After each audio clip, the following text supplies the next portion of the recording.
Hello and welcome back to another start to finish project. Today I'm working on the Sunbeam laptop sleeve. Its name is inspired by these beautiful colors that just reminded me of a gorgeous desert sunset. Now this video is coming in February, and as you can probably see, I've been doing these videos about bi-monthly now. I feel even though I wanted to do them monthly, bi-monthly has been the most comfortable for me, considering I do have a full-time job, and I am trying to really take my time and be very intentional with how I'm building up this handmade business. So I'll continue on this bi-monthly schedule, and I'm so happy that this video landed in February. February, as you know, is Black History Month, and I've been thinking a lot about how I wanted to approach today. Today being, the day that I record a voiceover for this particular video. I thought about creating a new project to kind of recreate one of the fabrics that's described in the book that I'm reading that I'll talk about in a second. I thought about writing a script to really detail how that fabric is being made, etc., etc. I thought about all these different things, and at the end of the day, I'm very tired. I'm a very tired person, and so I thought, with everything that's going on, and for the sake of not overextending myself, it would be a really good idea to let this be a very restful, very casual video. Just bring some quiet and just a little bit of chatter about what I've been reading. I think I've mentioned this in at least one of my videos before. I'm currently reading Plantation Goods, A Material History of American Slavery by Seth Rockman. I've only read one chapter so far because I tend to bounce around books. You'll probably hear my dog moving around in the background. But I tend to bounce around books quite a bit. So I read one chapter from one book, and then I go to the next book, read a chapter, then, alternate between them. So right now in this first chapter in Plantation Goods, it's already been incredibly eye-opening. I have thought about the way that our current economic system here in the United States is set up, and how capitalism everywhere, hyper-capitalism at this point, how it is built upon, it necessitates the exploitation of labor, often from a slave class. And here domestically, that class can be considered to be those in the prison system. Slavery is still legal in the United States for those within the prison system. We can also think of it as the exploitation of undocumented immigrants who lack the safety of a typical workplace that citizens might have. And then we think about internationally how, corporations or companies like Shein and Temu and all this kind of stuff really run on slave labor and sweatshops in various Asian countries. So these are all things that came up while I was reading this first chapter. And beyond that, it's also just a really powerful eye-opener in terms of how deeply integrated different regions of the United States were in the slave economy. A lot of people in the United States tend to think of the slave economy as a very uniquely Southern thing. Even though, yes, that's where a high concentration of the enslaved Africans were held, were enslaved, it was not exclusive to the South in terms of the economy, and sometimes in cases in terms of the actual slave holding. This first chapter of Plantation Goods actually makes it clear just how regions such as the Northeast, New England specifically, how these places were so deeply intertwined with the slave economy. So as I just go through and talk about this, I'm just kind of going to be talking off the top of my head, but I have a couple of passages bookmarked because I really like to read them, and I think it would make it clear just kind of where my thinking is at. So I'll start with this first one. But here was the problem for the would-be manufacturer of Negro cloth, or for that matter, the aspiring maker of Georgia axes or plantation brogans. There was no uniform standard for heavy, warm, strong fabric, nothing obvious about how to make a tool or a shoe that would suit the sometimes complementary, often competing preferences of slaveholders and the enslaved. New England entrepreneurs anticipated a booming market in plantation provisions before they knew what to make and before they had perfected how to make it. Starting in the 1810s, they collectively launched a program of research and development to identify the composition of a fabric or the pattern of an axe head that would sell 2,000 miles away. By the 1840s, they had built international supply chains, marshaled innovative technologies, and transformed small Massachusetts, Rhode Island, and Connecticut communities into outposts of the slave economy.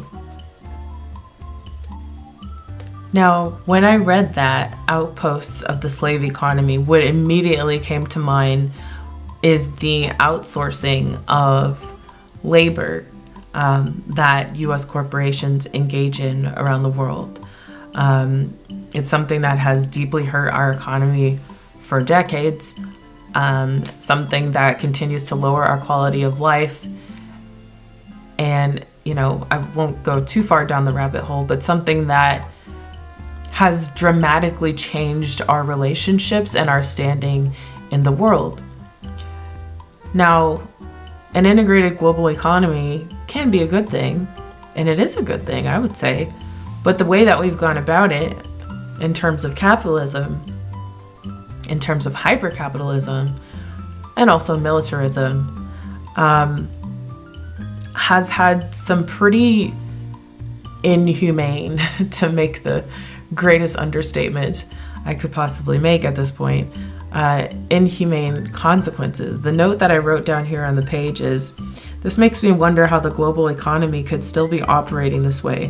What equipment, goods, etc. do we produce that goes towards supporting and propping up systems of oppression directly?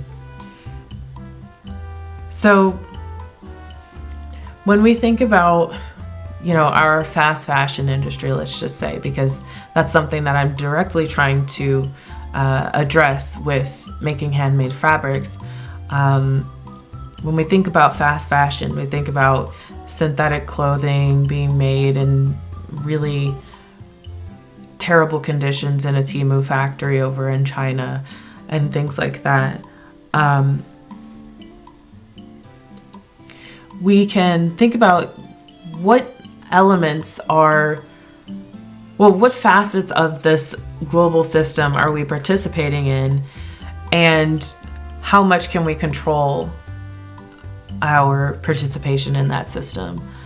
Now, obviously, a lot of people shop on Amazon,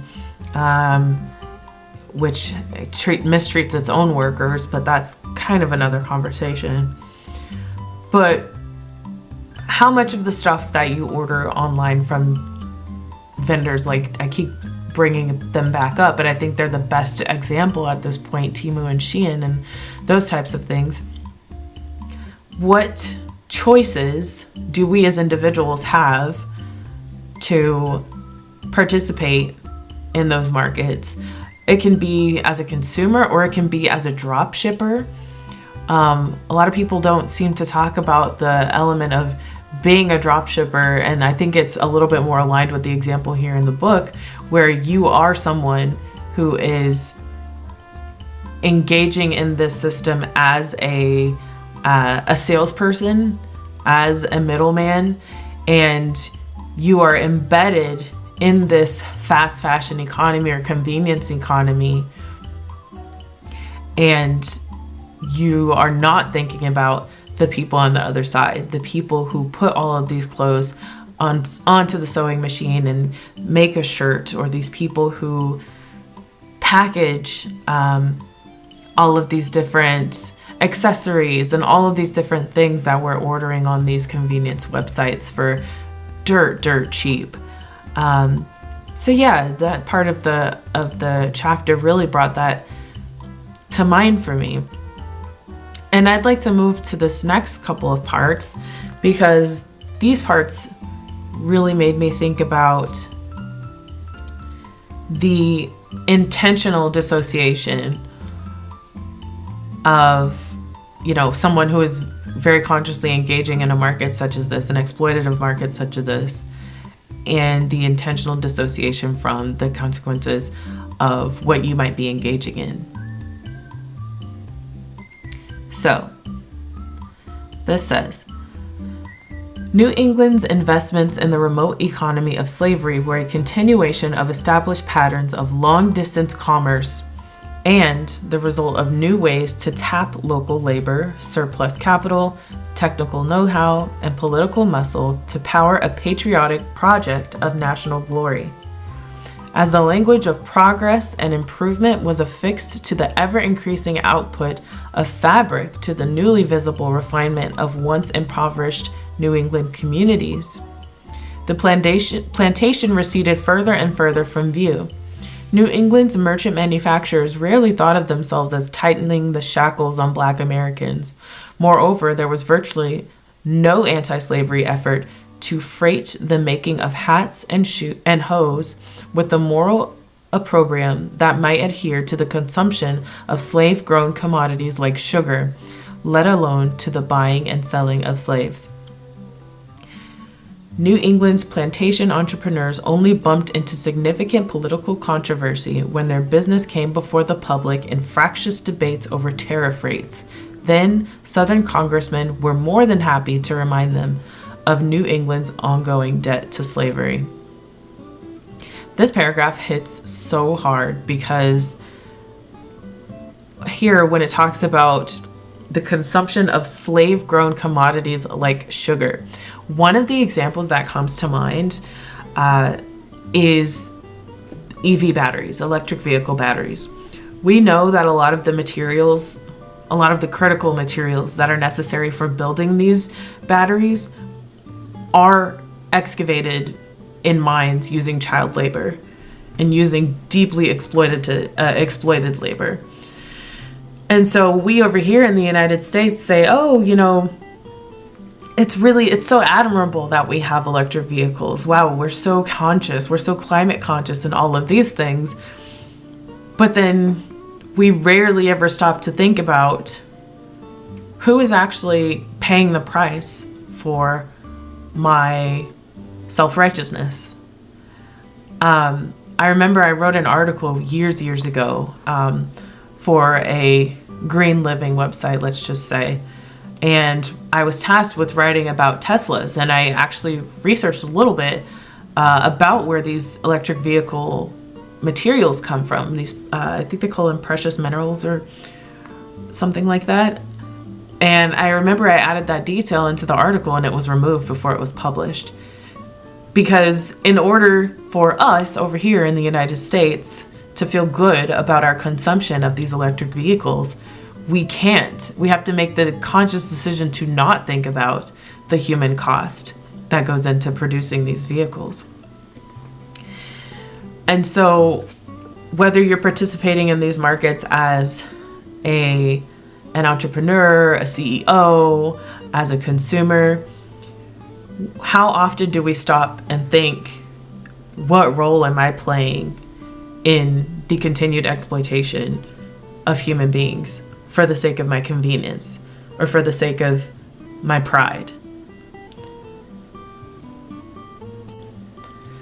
And lastly, to continue on this path of, discussing the human element in the production of, let's stick to fabrics. This history discussed in this book actually makes it clear that, when we think about big factories and stuff, we differentiate things like my handmade products. Well, we say, oh, these are handmade fabrics. These are handmade laptop sleeves and book covers and all of this type of stuff. Well, in fact, all clothes are handmade. Let me speak for myself. When I make this distinction of my things are handmade, I'm talking about from thread to fabric to product. A lot of commercial products, the fabric is still made by machines, the thread is still spun by machines, and the end product, when it becomes fabric turned into the final product, that's where the human comes in. Now, of course, humans have to thread the machines and all this type of stuff to make the fabric, et cetera, but that's just where I use the term to specify that my things are entirely handmade from start to finish. When it comes to cotton, I am using commercial cotton, but with my wool fabrics, I do process and spin all of my wool.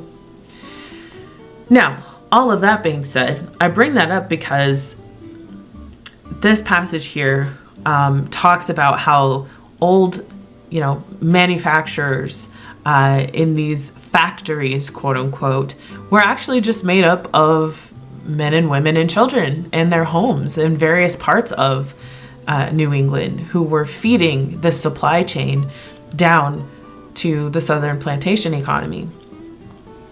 So I'll read it and then point some stuff out. To study early manufacturing is to be confounded by the degree to which manufacturers were actually labor contractors, the degree to which factories were either shipping depots or limited assemblages of finishing machinery, and the degree to which employees were men, women, and children laboring at home on a piecework basis. For the bulk of New England's plantation provisioning businesses, the transformation of raw materials into saleable products rarely took place under one roof. Now, I just think that's so interesting because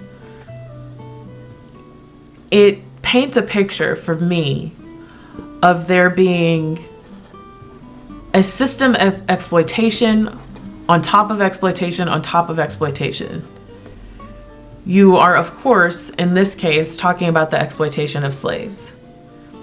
But then the people who clothe those enslaved people are also being exploited with low wages, and they're being contracted to make these products for these, businessmen, these entrepreneurs who are making all of this money off the backs of both their contracted laborers and the enslaved laborers in the South.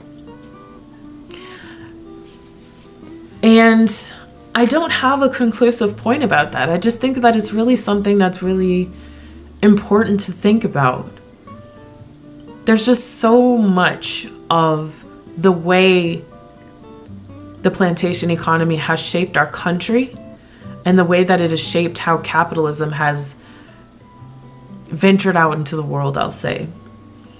And so for this year's Black History Month, I just want to look back at this plantation economy and think about how it still lives today. And what are some choices that we can make to disengage from the exploitation? I know that it's not realistic that we can entirely disengage. We are, in a sense, captive to this capitalist system. But I do want to think about what are the elements that are within my control and how can I make a change to reduce my impact on the exploitation of other human beings. So, thanks so much for listening. Thanks for watching. And I hope that I can be part of your journey in that disengagement from the exploitation of human labor. Have a great Black History Month.